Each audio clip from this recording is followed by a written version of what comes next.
Working on it. Welcome to the Gold Standard with your host, Tony Hammock. Tony, good morning. Good morning, Matt. How are you? I'm good. Sorry, I tried something a little different today. So, working on it. Yeah. We'll get you a better... So when do we go live? We're already live. Oh, hey, everybody.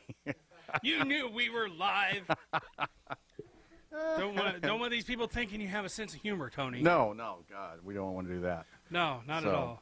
Anyway. So, it's a Gold Standard. He's your host, and he's got a funny bone today.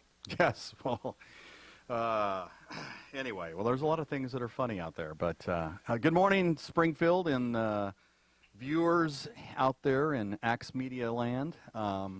Last week we had a pretty neat show. For those of you who didn't tune in, we had Dr. Heeb from St. Louis that joined us remotely. I've known Dr. Heeb now for a couple years up there, and he and I got a chance to talk a little bit about the Worth Unlimited account, which, you know, the objective of this show, I think, is to talk about different alternative assets out there and ways to manage your money so that hopefully we can get it into kind of a good stewardship type of format.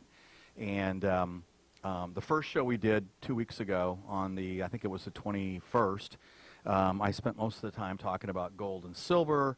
Last week we talked about reducing your debt. And since then I came across a couple things from my stewardship course that I'm taking. I love to take these courses because, you know, one of the things that I like is that I'm always willing to learn something new. You know, I never want to act like I know everything.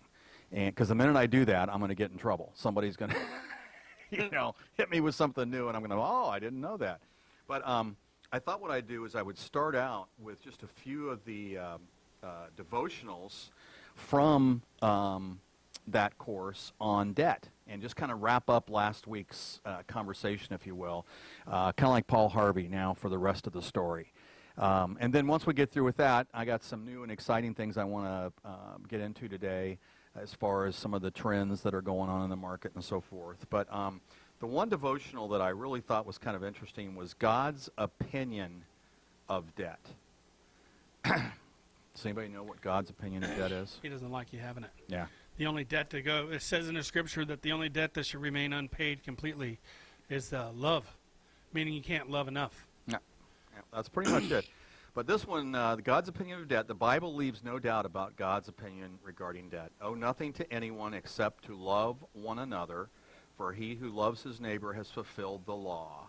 The rich rules over the poor, and the borrower becomes the lender's slave. In our world today, many people have ignored these truths. In the United States alone, hundreds of thousands of people are on the brink of bankruptcy. Millions of people are not only living paycheck to paycheck, they're within 60 days of being homeless or in dire financial need. And America's consumer debt has reached an all-time high of $3.9 trillion. We know the government's in debt $22 trillion just as far as the debt goes, and there's another $20 trillion as far as the entitlement programs.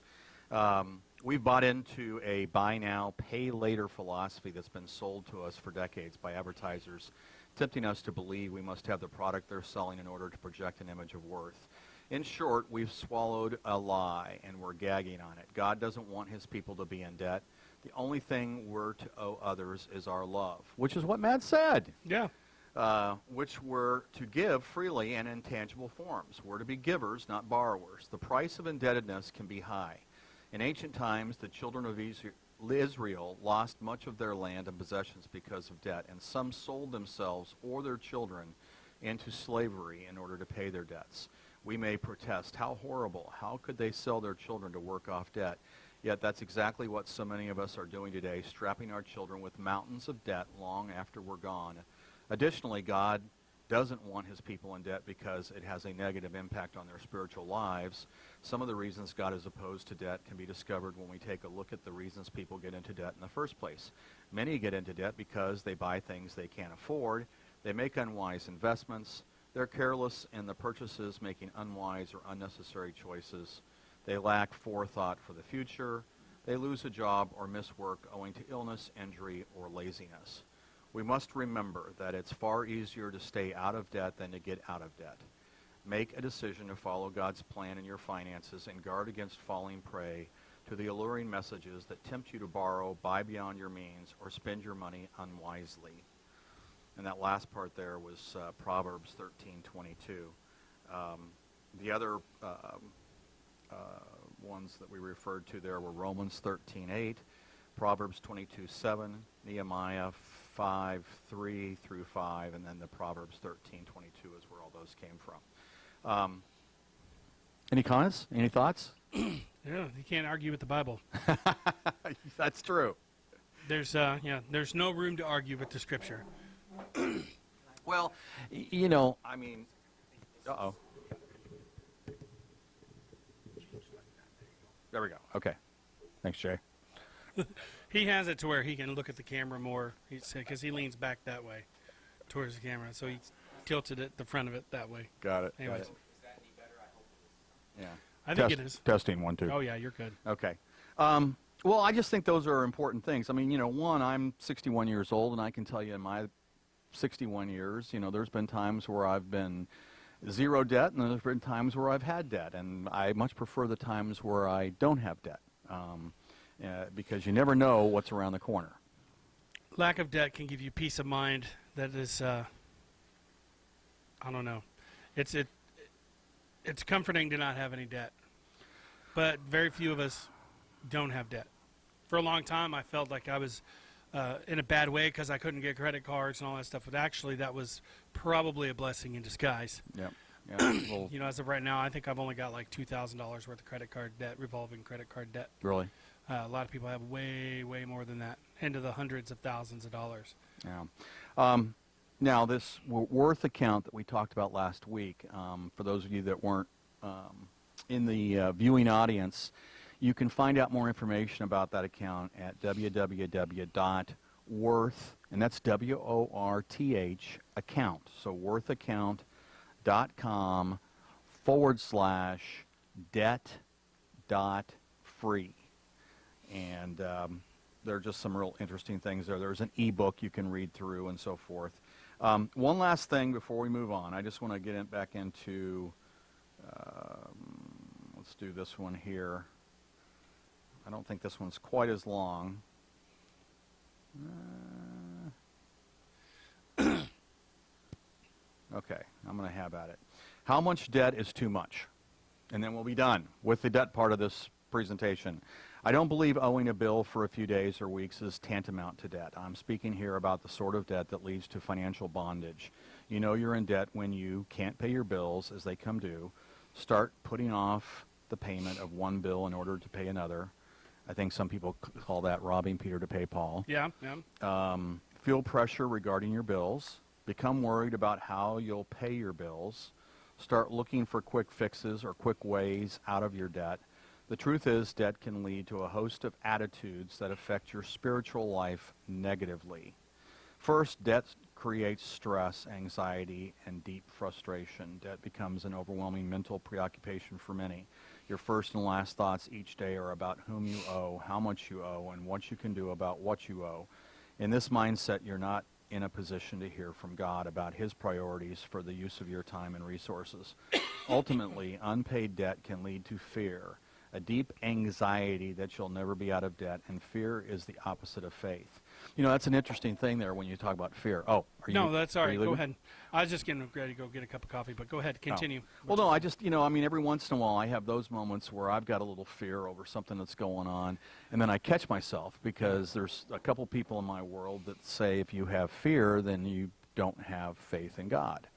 And that's just one of those things I'm always balancing. It's like, well, fear seems natural right here. Yeah, feels like you should have. But thank you, Jay, everybody. And Jay.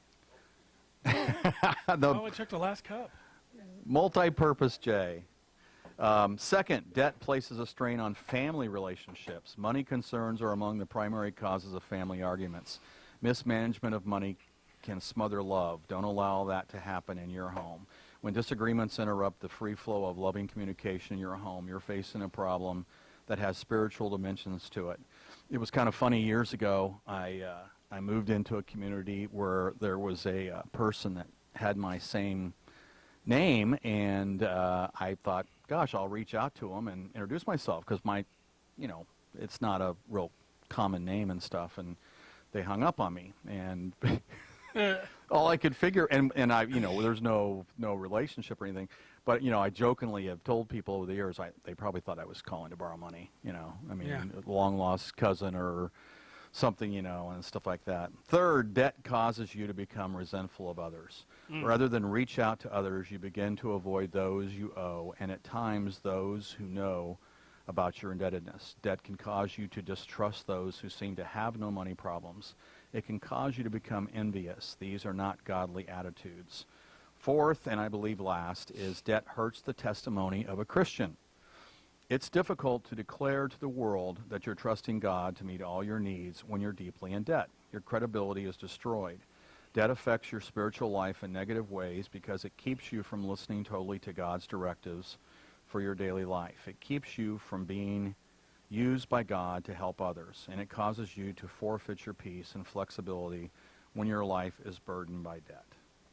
And I just thought those were important things for me to tack on to last week's show. Hopefully everybody agrees. If not, well, we're moving on, so we'll get into a different topic. Debt can be, I think they say like one of the main causes for divorce in this country is money issues, money problems. Well, and I think the last thing that was kind of buried in there, but I know from some of the last few posts and emails I've seen from Jim Whining. We might know that guy. Yeah. He's been concerned with our ability to take the Word of God to other people. Do you want to spend $20 on a bottle of liquor, or do you want to spend $20 on a Bible and give that Bible to somebody who maybe doesn't know Christ? And so that was kind of buried. It's a very unique perspective. Yeah. But it's a good one. That's a good way to think about it. I like giving Bibles to people. Well, I've given some really nice Bibles to people because I felt God telling me to. We've given them to, complete strangers. I gave one to, and it was a journaling Bible, really nice, leather bound, like real leather, like had the rope that held it closed and all that stuff. And God told me to give it to this lady, and she still uses it to this day. Really? And I asked her, I was like, have you written in it yet? Because it's a journaling Bible that has really wide margins with lines, so you can write in it. I like those. And she goes, no, I don't want to write in it. It'll mess it up. I said, yeah, you can write in it. That's what it's for. She goes, yeah, but it's written here. That's what she said. So the fact that she still reads it to this day, I don't want to give myself a pat on the back or anything. That's not what I'm trying to do here. I'm just saying, giving a Bible to somebody is teaching them to fish. Well, yeah, and that's a lot better than just giving them a fish and then they got to worry about feeding themselves tomorrow and stuff like that. I used to when I travel. A lot of people don't know this about me, but I used to cover sometimes the whole central time zone, and there was just a lot of driving in there and a lot of big cities, and boy, you see a lot of things in those cities that are you see stuff right here in Springfield sometimes, that's just kind of like disturbing and stuff. But I used to always, if I saw somebody and I had the moment or the time or the inclination, I'd pull out a $5 bill or a $20 bill or something like that, and there was times where I thought, they're probably not going to use that the way I want them to. Right. But giving somebody a Bible, I guess they could go trade it someplace. I don't know. That's speculating and stuff like that. I'd like to think that if you do that, they're going to gain some benefit. I was married to a woman, and she kept Bibles in the car, and bags with like crackers and toothpaste and blankets and stuff. She would hand to people and then give them a Bible and pray for them. So, and that's unfortunately, there's those few that reject that. They want the money. They don't want the stuff. But see, that's not every person that you see out there. We have a negative opinion that's kind of pushed into us by society and as a whole, that anybody that is making more money than we are by just sitting there and asking for handouts. Not everybody is like that, although that is the case in some instances. But some people psychologically can't work. Well, what's interesting is, and I can remember when we had one of those terrible things in our U.S. history happen a couple years back. I was asking somebody, how can God let that happen? And the person's response was free will, and that's what distinguishes us from the animals and stuff. Is we've all got free will. It's what are you going to do with it? Right. And there's times where I sit around and I ponder that. It's like that cartoon in the paper, where it's got the little people and they're kind of funny and stuff like that, and the guy's trying to teach the lady how to golf, in the one thing, and then the next thing she's like, so the object of the game is to get the lowest score. And he comes back the next frame and says, yes, you want to get the lowest score. And then the next frame she's like, well, then why even play at all? And the last frame is he's sitting there and the moon's out, and the golf course is vacant, and he's like, so why even play at all? It took me a while to understand that aspect of golf. Yeah, well. I got 24 strokes on the first hole I ever played. And I'm like, yeah, that's a pretty good score. Grandpa's like, no, it's not. It's got to be the lowest. You want the lowest amount. That's the par. What is it? I don't golf very much. I haven't golfed very much. I know that par is the exact amount of shots it should take according to the size and difficulty of the hole, right? Right. Under par is called a birdie. And then 2 under par is an eagle. An eagle. What is 1 over par? Bogey. The bogey. And then after that, it's double bogey, triple bogey. And then it's lots of cussing, I'm sure. Yeah. Do you know what an albatross is? That's a hole-in-one. Is that a hole-in-one? Well, let me see. I guess that would be a hole-in-one. Yeah, it's 2 under.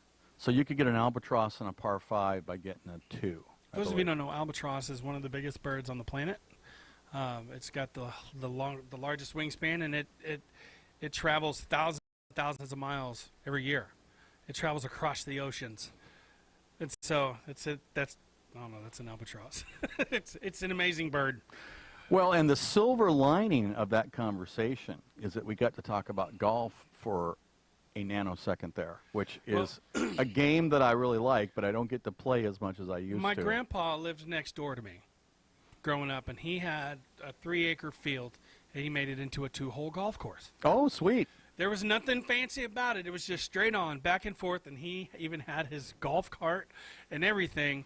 Most of the time I would run beside the golf cart because I could outrun it. But we'd just sit there. I used my grandma's clubs because I was kind of short back then, and we just go back and forth all day long, just shooting. It was fun. He had and he kept it mowed really short. I mean, it was almost like a green on a golf course.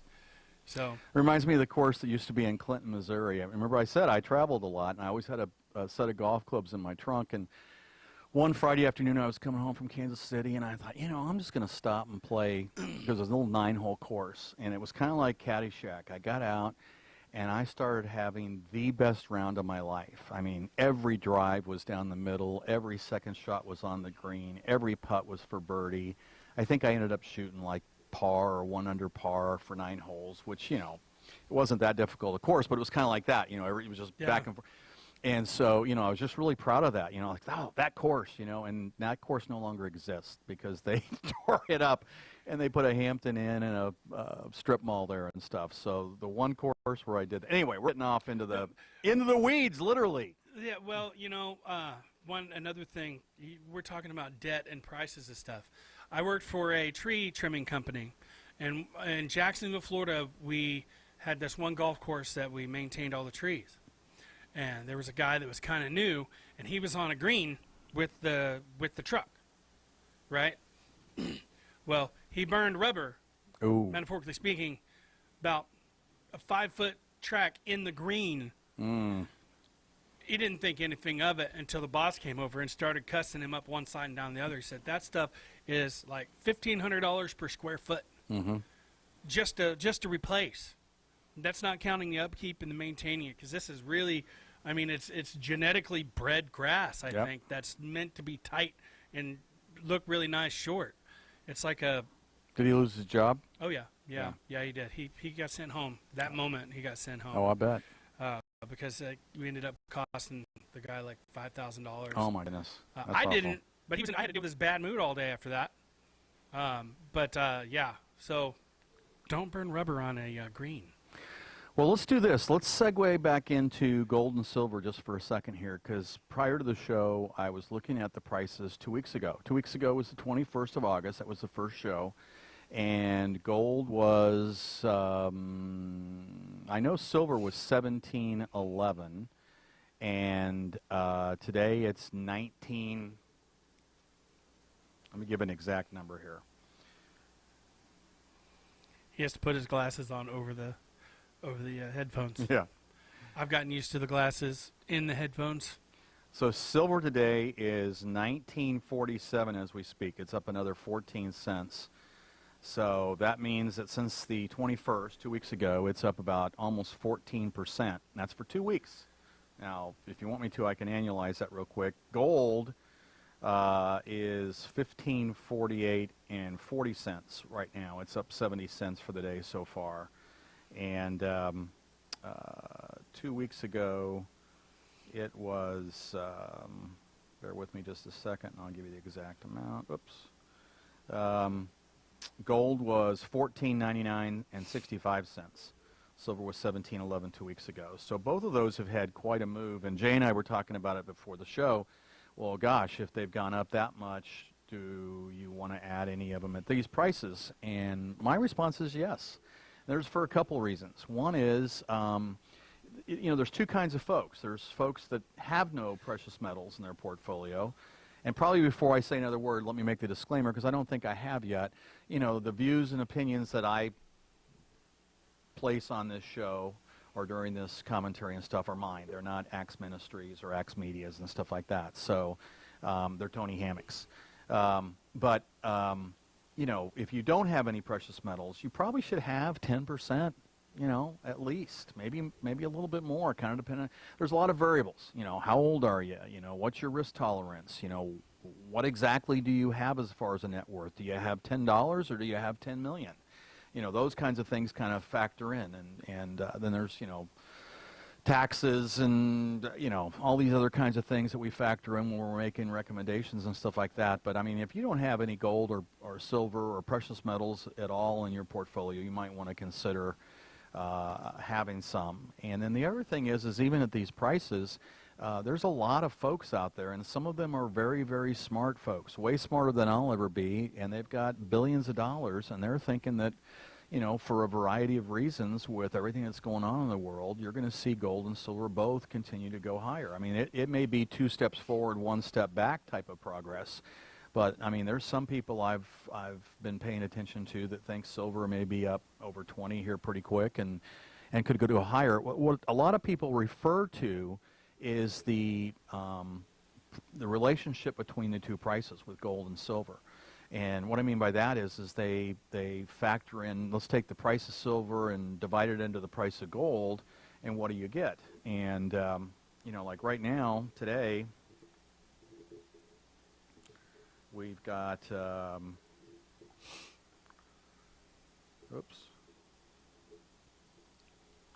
that would be, come on, little calculator. Yeah. 7 divided by 1945, so let me do that real quick. I'm going to take this opportunity to talk a little bit about something on naturalsolutionstore.bz. Now, Jay is all the way over there, so we won't have the unfaced camera that we usually have on YouTube. Yeah, today's show is brought to you by naturalsolutionstore.bz, where all your natural solutions are. I think I just made that up. But now earlier on my show, I talked about this product, and I'm going to talk about it here because I think it's important. Brain focus. All right, so this is a combination of herbs that's been used for centuries, and it supports memory and mental focus. Okay, of course, it's ancient Asian herbs. They feature natural phytonutrients known as backsides, which is kind of funny. I don't know, I'm immature. That made me laugh. So they enhance the activity of the vital neurotransmitters of the brain involved in information processing and memorization. With brain focus, you can improve your mental focus and enhance your short-term memory. Brain focus can boost concentration, enhance learning, natural focus, and reduce stress and anxiety with increased brain power. So go online, www.naturalsolutionstore.bz, and pick up a bottle today. All right. And that's why I like you sitting in with me. Because, Back to you, Tony. Yeah, I know. See how smooth that was? Anyway, that ratio was 79.45.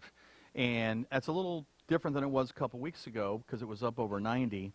But the point is that the ratio is probably more balanced, I guess you might say, or more in line with reality when it's more like 50, or in some people's opinion, more like 35.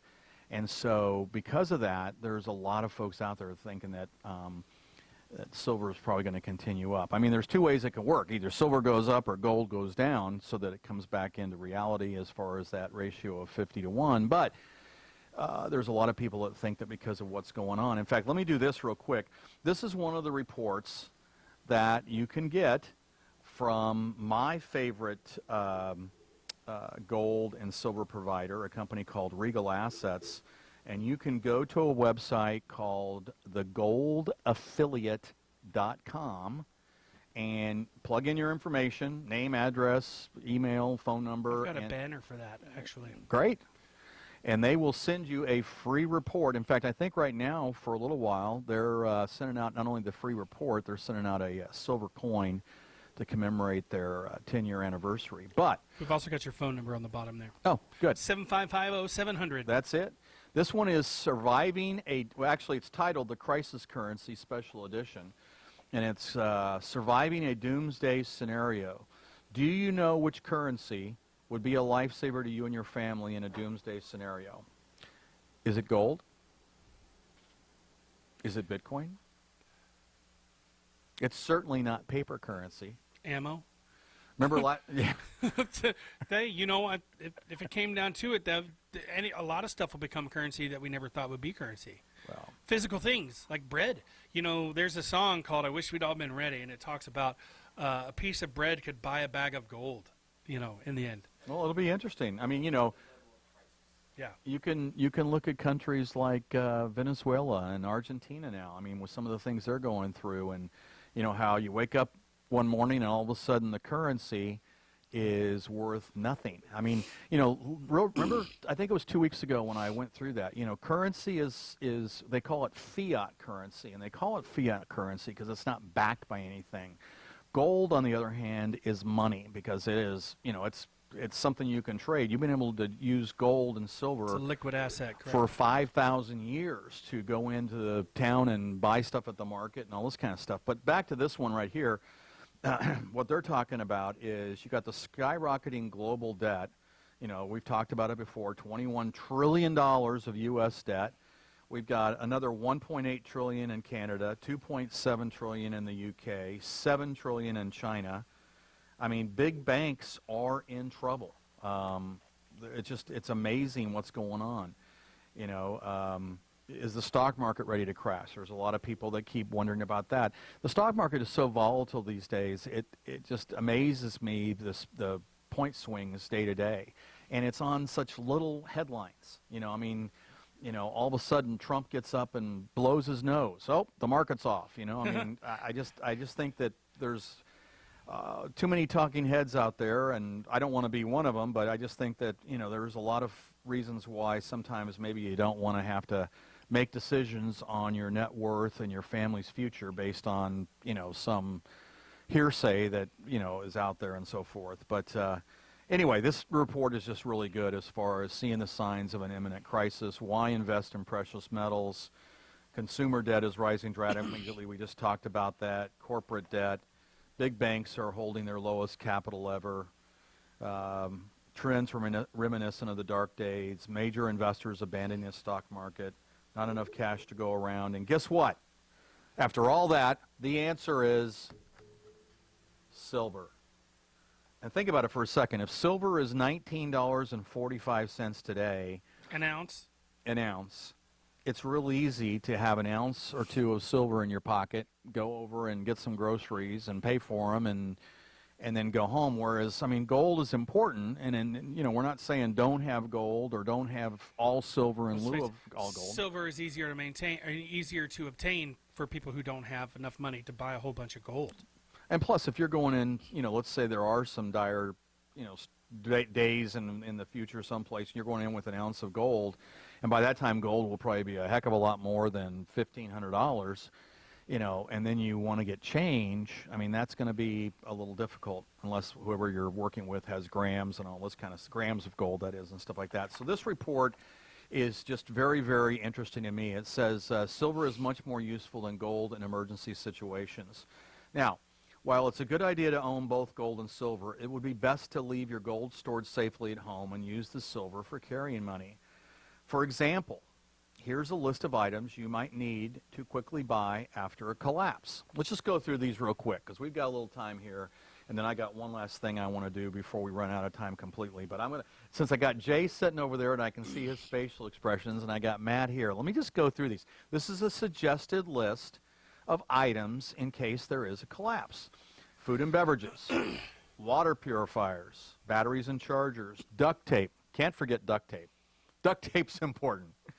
Duct tape is good for almost anything. First aid supplies, medicines, fire-making supplies, flashlights, vinegar, baking soda, other do-it-yourself cleaning components, clothing and blankets, paracord, books, knives and razors, toiletries, paper and pencils, seeds, sewing supplies, fishing equipment, coffee, tea, tobacco, firearms, and other weapons. And so the gold and the silver would be right there. Clearly, even if you were to purchase all the above items at one time, it still probably wouldn't cost as much as a single gold coin. Adversely, a bag full of silver coins would give you the flexibility to buy whatever is needed without storing an excessive amount of supplies or depleting your gold stores. So if you like this gist of this article, once again, or this report, I should say, the Crisis Currency Special Edition, go to the Gold Affiliate,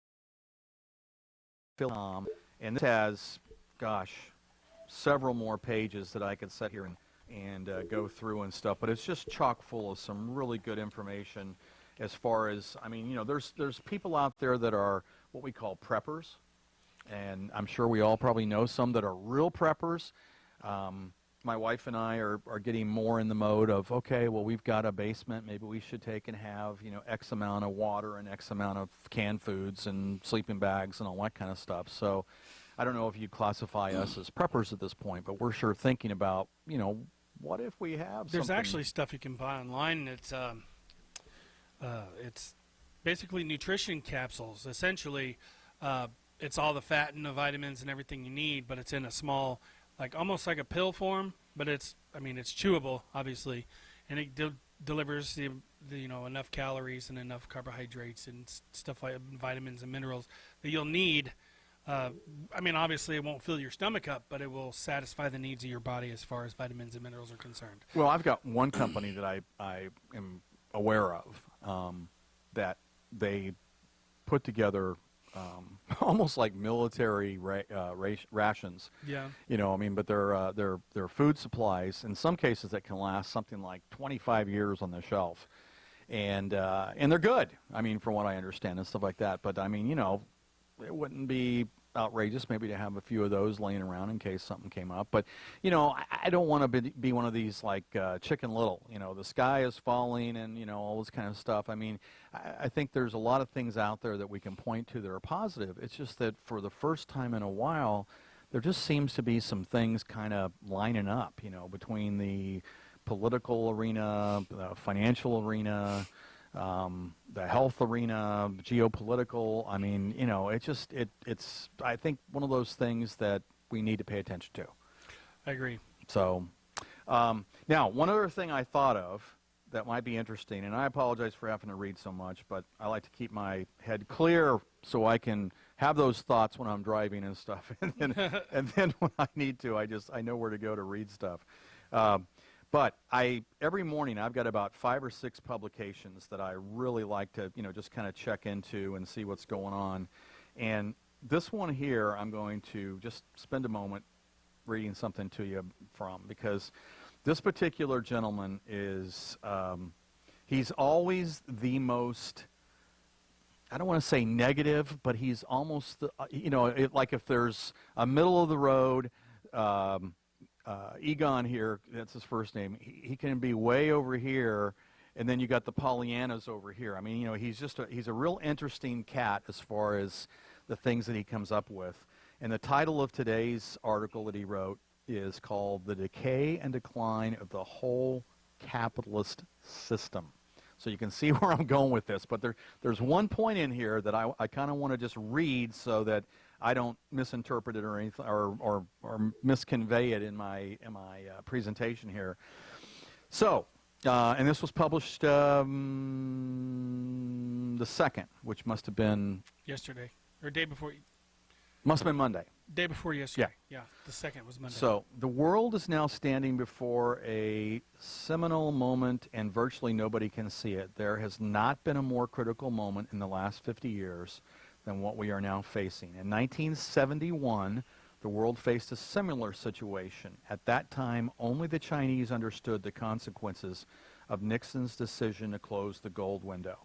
And the reason why as I was getting ready this morning to come over here, the reason why I thought of this as something I wanted to share was, in the background I had some news going on and stuff like that, and one of the reporters was talking about how when it comes to China, you don't see the Democrats really casting a lot of criticism at the Republicans right now as far as what's going on. I mean, usually they're every little thing, there's, second guessing and stuff like that. And right now there doesn't seem to be. And that's why this was kind of interesting, because it says the People's Daily in China said, and this is in August of '71, these unpopular measures reflect the seriousness of the U.S. economic crisis and the decay and decline of the entire capitalist system. The paper went on, mark the collapse of capitalist monetary system with the U.S. dollar as its prop. Nixon's new economic policy cannot extricate the U.S. from financial and economic crisis. The policy is meant to fleece the American working people and to shift the worsening of the U.S. financial and monetary economic crisis onto other countries. The decay and decline of the whole capitalist system. So now, if you're not keeping up with me here, remember Nixon in August of '71, so we just had the anniversary last month, took the U.S. off the gold standard. Prior to Nixon's move, there had to be, let me see, what was it? Each ounce of gold was worth $35. And what was happening was you had countries around the world that were trading in their dollars for gold. And it was kind of a run at the bank, if you will. So Nixon, after he got together with the rest of his cabinet and so forth, took us off the gold standard. So almost 50 years ago, China predicted the decay and decline of the entire capitalist system. How right the Chinese were. Half a century later, the dollar has lost 98% in real terms, which of course is against gold. And against most popular currencies, the dollar has also collapsed. Against the Swiss franc, for example, the dollar has lost 80% since 1971. Now, here was the thing that I found just very intriguing, and the reason I wanted to share this. I'm not going to read this whole article to you because he has a tendency to kind of go on and on. But now think about this as I say this. U.S. debt back in 1971 was $400 billion against $22 trillion today. Now, you realize when you're talking about a trillion versus a billion, 400 billion would only be 40% of 1 trillion. You got to have 999 billion plus one more to make a trillion. So, it's gone from 400 billion to 22 trillion today, a mere 55 times increase. The U.S. GDP, gross domestic product, was 1 trillion in 1971. Against 20 trillion today. So a 55 times increase in U.S. debt in the last 48 years has only produced a 17% increase in GDP. Does that seem GDP, what does that stand for? Gross domestic product. In other words, how much are we producing as a economy? So if we've got 55 times more debt, but only 17% more production, what's wrong with that picture? What's that? Is that per capita? Well, it's for the whole economy. I mean, it doesn't, I don't even want to think about making it per capita at this moment. But, I mean, the U.S. economy is running on empty, which is no wonder since massive money printing of worthless paper money cannot create any real wealth whatsoever, but only inflated paper wealth. But it is not just the U.S. which is in this position, because taking away the gold backing of the dollar in '71 gave all countries a free-for-all right to print money and expand credit. And then, you know, I mean, like I said, this article is very, very good. It gets into a lot of things with central bankers and Nixon. And, I mean, it goes on, which I won't bore everybody with unless we end up with a lot of extra time, which I don't think we will. But the reason I wanted to bring that up is that, you know, that was a huge, huge move on Nixon's part. I'm sure he thought he was saving us, but what, in fact, it did was it created the start of this printing press where the Fed has just constantly generated... Just postpone the inevitable. Yeah. Only made it worse. Whenever the curtain does drop, it's going to be worse than what it was before. And, you know, so Jay and I were talking before the show a little bit about the strength of the U.S. dollar. And, you know, if the dollar stays strong, it's keeping gold down for a moment. But the minute that the dollar weakens, that's when you see gold creep up a few more pennies or dollars, depending on how much and stuff. Jim says, isn't it beautiful? The debt is non-USA held. Well, and that gets into a whole other can of worms, which is, you know, for years, holy cow, you know, for years we've had just all kinds of imports coming from, let's just use China just for a second, just because my mind can only focus on one thing at a time. Now think about it. You go to Walmart, you load up on your weekly amount of stuff you need to get, and you wander from the grocery store into the other part of Walmart, and, you know, all the stuff on the shelves is made in China. So, you know, you load up on those items that you need. The Chinese companies, they're getting dollars for the moment because of the sales from those shelves on Walmart. And rather than convert them into their own currency, which would weaken their currency, what they do is they buy U.S. government bonds. So it's kind of an interesting little thing that's going on there, where all of a sudden China owns so much of our debt that they're one of our biggest creditors. And we're going into this whole thing with them owning. So all of a sudden, if they get, you know, I mean, it's just, it blows my mind, you know, to take a phrase from the 60s as far as some of the things that's going on out there. People still say that. Well, and, you know, that we allowed some of this to happen for as long as we did.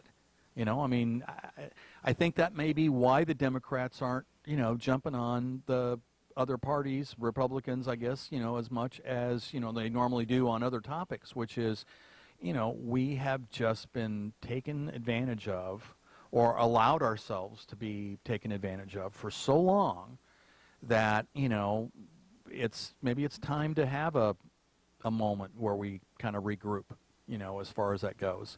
I don't know. I'm not that smart. I mean, I can tell you what I read and my thoughts, and like I said, you know, they're mine. They're not Axe Media or Axe Ministry or anything like that. But, you know, I mean, I think that there's just a lot of things going on out there. And I do think that getting back to one of the things I talked about earlier in the show, which is free will. See what I did there? Yeah, sorry about that. That was my phone. Oh, no worries. See what I did there? Yeah. Somebody had the free will to call your number at that moment. Right. And you had the free will to move the little thing over so that it went to voicemail. Most people forget that I'm doing a show at this time, whether I'm behind the camera or in front of it. Well, but, you know, I mean, all kidding aside and everything, I mean, you know, we've got the free will to make choices, and I think one of the choices that we should be making is adding silver and gold to our portfolios in case something should come up. I'm not saying cash everything in and you know, buy 100% of your net worth in gold, but, you know, Jay was asking me before about that. I said, well, if somebody doesn't have gold and silver at all, they need to get some. And then if they have it already and they're looking at the fact that there has been a nice increase this year, you know, we've got the same buy low, sell high. Well, there might be some people that would think we're saying I'm encouraging someone to buy high right now. That's not necessarily the case. There is a thing called dollar cost averaging in the world of mutual funds and stocks and other financial instruments. And someone could definitely employ that strategy here, which is, you know, on a systematic basis, you know, let's say every month you're moving $100 into silver, you know, and 1 month silver is $19 an ounce, the next month it is $18 an ounce, and then the next month it's $17. Well, guess what? You're buying more silver in those 2 months, and then all of a sudden there's a month that comes along and silver's 20. Well, you're buying less silver, but the average is a lot better than if you waited until it was 20 and just, you know, put all $300 from this example in at the same time. So I just think there's a lot of merit to, you know, just, you know, because that doesn't drop like the regular stock market does. Like, well, no, but it will drop. I mean, silver's had a range, you know, in the last 10 years, you know, from 12 to 20. And, you know, so if you bought at 20 and rode it all the way down to 12, you know, you weren't that happy. But if you were using a systematic approach where at 12 you were adding to those holdings, you know, in a moderate way so that you did it the next month and the next month and the next month, it didn't have as much of an impact. And if anything, it makes you get excited when it goes down because you're buying more. You know, right. we're buying more silver at $12 an ounce and stuff. Right now at $19.50, I mean, as I said before, not to be redundant, there's a lot of people out there that think it's going to go much higher. And, you know, I just think that no matter which way the price goes, it's important to have some of it in your portfolio just in case we have a situation where you may need it to, you know, go out and buy goods and services to take care of your family. I know last week we ventured into some of the other metals. I saw that copper was having some interesting things happen this morning. Nickel. I actually saw a headline on nickel of all things, which I thought was kind of interesting. I haven't seen nickel in the headlines in forever. So anyway, rather than I ramble more and more, if you need more information, you're always welcome to call me at the phone number there at the bottom of the screen. I think it's still there, 417-755-0700. I've been putting it on and off. Okay. My email is tony@thegoldaffiliate.com. And you can go to thegoldaffiliate.com and not only find a lot more information on precious metals, but if you want some additional information, there's no obligation, by the way. You can fill in your name, address, phone number, that kind of stuff, and we'll be glad to send you a free report. And as I said, for the moment, until they run out, we're sending out a commemorative silver coin. Which is probably 1 ounce of silver. Yeah. So, you know, I mean, it's kind of handy and everything like that. But now that is from Regal Assets, and they have been very, very good to me as far as providing information and support and so forth. I've had a number of clients that have used Regal Assets to add gold and silver, and some that have added platinum and palladium. I mean, you know, it's not just those two.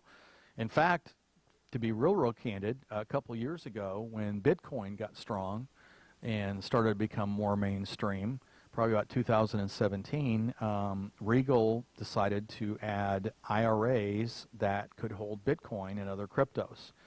And that is going to be a topic for another show. I'm not going to delve too much into that right now. We've only got a couple minutes left. Yeah, but we will do that on another show. I will tell you that somewhere in the future, near future, I will have Tyler Gallagher as a guest on the show. Much like Dr. Heeb last week, that may be a remote conversation. If I can get time on Tyler's schedule. He's a pretty busy guy, but he is the founder and CEO of Regal Assets.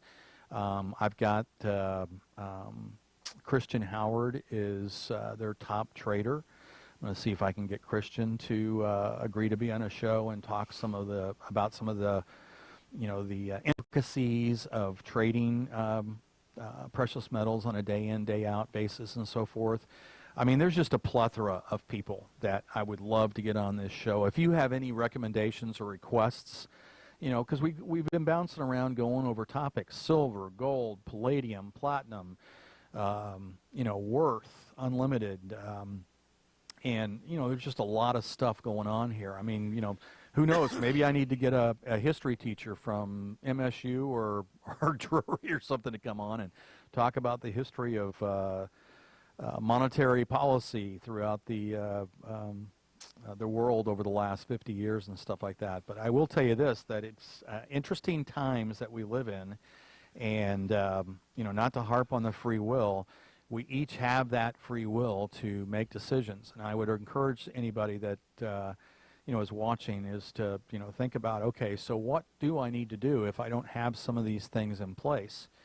And other than that, I don't know, Matt, what do you need another plug for the .biz, or are we okay? Or we're okay, but yeah, and just I can remind everybody to go check out naturalsolutionstore.bz for all your natural solutions that you may be looking for. They got stuff for pain, stuff for health, stuff for heart health, stuff for brain health, stuff for, I mean, they got a little bit of something for, they got shampoo and conditioner. They've even got hot sauce. They've got llama pellet fertilizer. if you're sick and tired of feeling sick and tired, you need to go to naturalsolutionstore.biz. .bz. .bz. They've got a bunch of stuff there, and all of it, from what I can tell and see, is very, very good quality. Yeah, they don't skimp on the good quality. Yeah. Well, and the good quality, I mean, you're going to laugh at the way I'm going to roll this into, you know, I'm always grateful that Jim Whining and Pam, you know, invite me in to do this show again now on a weekly basis. You know, first and a lot of the second quarter we were doing the Bring It On Home show, which had a variety of topics there for a while. And then we went off the air, and then we came back on with the gold standard. I keep telling Matt it's more the new gold standard, because you know, there's just a lot of things going on right now in the world and the economy that I think that we need to be paying attention to, so that we're not caught off guard as a country or as a community. Well, everybody, it's time for us to get out of here. Tony, thanks for doing your show today, and thank you guys for tuning in. Thank you. And thank Jay behind the scenes on our YouTube channel there. So if you want to check out more of these shows as we go, you can go to our YouTube channel at Axe Media Group. That's the YouTube channel you would go to. And that's, anyways, that's all I've got. Thank you all for joining us today. We will see you all next week. Thanks. Bye, everybody.